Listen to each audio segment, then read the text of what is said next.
Hey everyone, this is my first mini vlog. আর যেহেতু এটা আমার ফার্স্ট ব্লগ, তাই আমি ভাবলাম বড় মায়ের আশীর্বাদ নিয়েই এটা শুরু করব। ইয়েস, আজকে আমি যাব নৈহাটির বড় মায়ের মন্দিরে।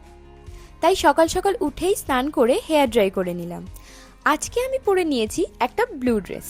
অনেকদিন পর একটা এথনিক ড্রেস পরলাম, আর তার সাথে ম্যাচ করে পরে নিলাম এই white Korean earring and white চেনটা, সাথে কিছু cute bracelets and my favourite pink smart watch. Then বেরিয়ে পড়লাম পুজো দেওয়ার উদ্দেশ্যে। আমার বাড়ি থেকে নৈহাটি যেতে 1 থেকে 1.5 ঘন্টা টাইম লাগে। ফাইনালি পৌঁছে গেলাম আমার ডেস্টিনেশনে। ফার্স্টেই চলে গেলাম গঙ্গার ঘাটে।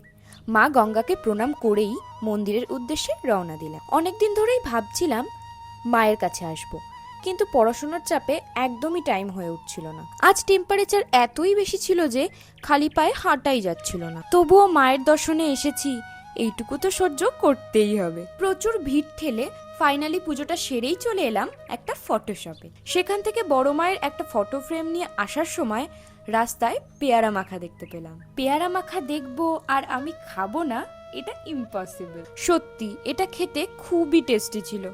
এত গরমে আর বেশি দেরি না করে বাড়ির পথে রওনা দিল। আমার এই মিনি ব্লগটা ভালো লেগে থাকলে সবাই লাইক, কমেন্ট অ্যান্ড শেয়ার করে দিও। আর যারা বড় মায়ের ভক্ত আছো, কমেন্টে অবশ্যই জয় বড় মা লিখতে ভুলো না কিন্তু।